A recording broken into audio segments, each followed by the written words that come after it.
dhugumatti jechuun bahar kana jechuun jaalala rabante moo akka jechuun inni fayyine jechuun rabante moo akka qilleensa dhuguu jechuun rabante mee maali wanni kee kun jechuun waan hin jaalatu rabane akkasitti waan jaalatu rabante sila waan jaalatu rabante inni akkasi fayyu barbaadamu akkasi fayyu barbaadaati akkana fayyuuni barbaada nama beelee nyaata nyaachuu deema jiru gara na nyaatee dasa Allahu barakaatu daawwattoota hordoftoota keenya salaamtaan keenya ta'uun irraa hate jechuun bakka isin jettan tiisinaa keessa jecha har'a tasliim wajjin dhiyaadheera mee tasliim salaamtaa qabadhu Assalamu alaikum wa rahmatullahi wa barakatuh akka minagaa fayyaa keessan jira jirtu isin jecha mee tasliim waan takkatanii si qaba bahar ka itti lalfaanee jechuun baatii ga'u jira amma jechuun guyyaa 18 takkaatii damgeenye hanga kana itti lalfaanee jechuun ablee warraa fuunee mana galchinee sheekallee jechuun itti yaamnee sheekanii jechuun naa qabbaniifatu jee dawaa nukkannee kanfatee hambitiif jee qotee ati mee maa irratti jechuun bahar kawulaattuu qollu fenneen fatee anti qollofte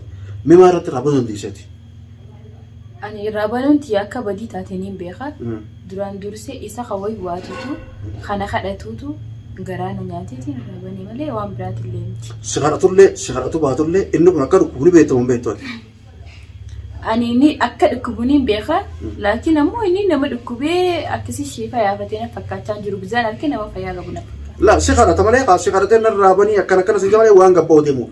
Sila jechuun gabbaa deemu baate jechuun marmasattuu wayii utu cufnaare sila deemu baate waan deemuu fi waan amma duraas badee jiruuf tara meeqa nu gala badee fi ableedhaan sanuu ablee dirqitti raabuunee jechuun suniif ulaa itti cufnee hanga dawaa goonee fayyuufnee jennee mana keessatti dhiifnee nutillee gaanillee jechuun jawaatee tokko jechuun isarra hamaa suniin laabiyeetiin biraan kutee daawwattoonni keenyallee hedduu takka jechuun kan daawwatan bira mucaa kana bira dhaabbadhu akkana jawaatee kun akkana dhukkubaa akkana jeniiti hedduu takka jechuun obboleettiin isaa musiriyaan takka faan jirtu musaqimaa takka faan isuma fayyaa hin qabne kan achi naanneessanii jechuun formaatee fa'aa achi naanneessanii ilmoo irraa fudhanne jechuun jaanii jechuun dhiiga dhaabanii sanii jechaan fatee biraa ka'ee kutee atan kanatti jechuun fatee gabbaanaan qulfii jechuun achi gubbaan kaa'ee beekte fatee ati achirraa fuutee baar waywachuudhaaf ulaa irraa bantee baar nu jalaa baafte jechuudha haaretti nu deebite maati. Haaretti isin deebifne akkuma baasetti isin deebisa. Turrakkoo isinitti hin ta'in laakiin ani bahar baasuun kun badii guddoo maaliif isin fakkaatti? Badii guddoo akkatti ture fakkaatu fa'a isa dhukkubo isa wallaanu yaanu isa ablee dirqitti raafuune isa wallaanamin isa sheekni nu jechuun xiqqoo dhaabuu haa qabbaniifatu jechuun dawaa kanneen kaanfatee haadhaan biti jee biraa kute dawaa san bituudha baate fatee anis jechuun hangumaan jawaatee ilaale jee kutetti ati jechuun ulaa bantee jechuun isa jechuun oowweetu jiru kaablee isirraa fuunee jiru isirraa bantee qoonqoo nyaadhu dhugaatan akka miree. Inni qoonqoo sanuu si nyaate beektu mukuteemi. Qoonqoo mana kana nyaatuun hin beeku osoo hin beekutiitiin yoo asumatti hafe jee nyaaddu jeen hin nyaanne dhugaadhaa beekutee karaa dhaqu ni qabaare. Duba qoonqoo sana jechuun yoo jaallatee qabaate silaatirraa gubantee qoonqoo hoo nyaadhatu san ni nyaata. Qoonqoo ni nyaadha narraa bani jeetuma gosa irraa bani inni ba'uuf deema.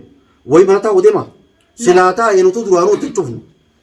Ati immoo waan kana jechuun dhugumatti jechuun bahar kana jechuun jaalala rabante moo akka jechuun inni fayyine jechuun rabante moo akka qilleensa dhuguu jechuun rabante mee maali wanni kee kun jechuun waan hin jaalatu rabane akkasitti waan jaalatu rabante sila waan jaalatu rabante inni akkasi fayyu barbaadamu akkasi fayyu barbaadaati. Akkana fayyuuni barbaada nama beelee nyaata nyaachuu deema jiru gara na nyaate na saba egaa beekutee miree sabameef egaan sabameef booda isuma akkaatatti deebi'u mala dha'uudha malee ana gaggaafachuun maaltu fidee yoo ta'isanii. Harsee gaafachuu ni bunneef haati mana isaatu ulaa itti qolloftee wanni deemtee maali? Ati dubaa dhuftee jechuun ati ni qaalima amma dura osoo hin fuune. Namni fadwaana fuudhu. Baraan mataa yaa ono uwwistanii hamilee una cabsitan akka waan ganaa baari'u hana fuudhu jetti hun dubbanne no godaa jirtanis. Akkam si goona jechuun nama tokko kanama fayyu. Baarraa maaliif moggonna qabda? Haa fayyu haa si fuudhu. Isa jaalattanitti naanillee isa jaaladha. Hogguu fayye. Akka fayyu san niin fadha. Hogguu fayye si fuudha. Nuti jechuun ta fuudha keetii tasaa jechuun seenne. Garuu osoo jechuun hin fayyin dhuftee jechuun niin jaaladhattee ulaa rabantee isa qilleensa baasuun osoo dawaa sanuu goonee bakka takkaan fitin kasheekni nuti qoccoo haa qabbanaa'u itti deebiitiin godhaaf jee dawaa xiqqoo kannee kute kaan fatee ana laabitiif jee ati dhuftee qilii irraa gootee hanga duraayituu bultiirta dalagaa deemfatee hanga laasa rakkoon qabu deemjisittee dalagaa jirta dhuftee akkasitti raabanu maaltu fideemu. Ani jana qabata jeetii irraa bani waan hin jaaladduuf. Nuti bal'affaatii ta'e. Nuti jiraata kaayyootii jeta fuula duraatti waan hin je'amanuuf ijaan qabachuurra irraa banii bakka dadaqee itti bashannanee deemu jeetiin bani. Akkam inni bashannanaaf itti maatu bukusan. bashannanaaf deemu duuba ni dhukkuba. Nyaata nyaachuu deemu. Bashannana koo qophaa ni dhukkuba. Bashannanni mataa madaquu deemu inni hin jeef. Ilaamma isa duuba. Inni moo. Kutee kan ni deebi'e rakkoo qabaare. Dubarti maaliif mataan ooftan? Koo duraan isinitti tiisee bobbaasee galchu jira baara. Gaafa fayyaa qabnu jechuun tiisnee bobbaafnee galchuutu hin jiru. Eegammoo dhukkuba kana namni bilaatti cufu sunuu ni jira ifiif bee deebi'e. Ammas gisaa laalu inni baraa kanatti fakkaachaa jiru. Akkam? Akkanuma. Ati waan jaallattuu fi isa gartee miidhame kana jechuun arguu dadhabdee isa miidhame kana irraa bantee jechuun alatti qilleensa baasuu qottee maraataallee osoo hin ta'in inni miidhaa qaba. Miidhaan kun waa lama. Miidhaa jechuun takka asuma waatti godhe takka hoo ililluma lamaanuma kana. Haati ilmaan isaa immoo haati ilmaan shaniiti jechuun waa waayillee ittiin gootu. Moo akkana jaalatu jettee tatis sarmaa akkana beeku akkana beeknattee irraa bante. Heddummeessite wallahi waan karaa kanaatti. Akkam? Yeroo hunda akkana jaalatuuf bari irra deddeebi'ee. Irraa baruuf bari waan jaalatuuf irraa banetteera. Lamarra sadii. Waan jaalatuuf irraa banetteera. Waan jaalatuuf irraa banetteera. Waan jaalatuuf irraa bante waan kana eegatti gootu sitti godhe irraa hiikaa duuba. Maal taratti duuba? Maas nu keessee as nu teessisaa duuba. Nuti guyyaa diidammoo kana keenya manuma kana jirraa asuma deebina fatee takkaatti fiigaa an harkana dire quba qabdaami. Guma harkana dire tanuu sirratti barbaadu argas sana. Tagumaa laaftu mallaaliiti. Yaani. Nuti akka inni si fayyuu fi kas ta'u. Fatee as teessis ta'e akkuma si fayyuu mi. Namni ogguu fayyana fuudhamu ogguu jechuun miidhame kana fuudha. Isa miidhumaattiira. Takka hoo woomatti godhuu kanaattiira. Duba bardee. Siitti godhe moo mana biraatti godhe waan kana jechuun. Anaa hime. Siitti godhe moo. Siitti godhe moo fatee ammoo jechuun waan hidha. Himpee qoree namatti godhe dhagaafatta. Deemi bakka irraa eegan san dhaqii gaafa dure. Moo akka isaan lameenis jibbee jechuun karaa kee dhufuufi. Kanas akkasi. Bakka istaanaan nun daranii gartee itti gootee jechuun irraa eegee nuti jechuun fayyaasaaf barbaanna. Eega gartee immoo isa irraa bantee jechuun nu alatti akka gartee baaftee qilleensa dhuusus taates isa bakka gartee bahee deemsan irraa deebisuun si qabdi. Fatee haallee cinqamu jirti. Balbalaatiin irraa faamaan jirtu. Takka irra lamarra sadiin sitti himu jiraan si jedhu jira. Baara anaa miti itti goote anaa miti hin beeku. Rabbiilleen siin araaramu diliin seeniin si jedhutu jiraati. Garuu fayyaa miti. Siyuu baraataan malee baarii miti. Baarii hojii na goote. Baarii hojii na goote. Namni hedduu kana jechuudha. Anjamaan godhin. Dhuguma jechuudha dhagan fatee haalleen fayyaan qabdu balloolleen tasliimillee fayyaan qabdu jira. An fayyaan qaba khayriidha. Fayyaa wallaahi jahannaniin qaba. Wooma jiruu si jira jira. Garuu maraataa baariin jirta malee atiyuu maraataan. Maraataa taanaan akkanaan baara jalaa hafuu fi isinummaa waan adda leetan. Wani biraa taptu irra. Egaa anani jibbitanii ani waan hin takkaafatee ajaaladhee takkaarraa biraa jibbuuf atillee sun baara haasifuu illee je hedduu akka inni illee si jibbineen. Jechuun ammoo ati immoo fatee waan si jaalatuuf haasifuu dha garuu haa fayyu.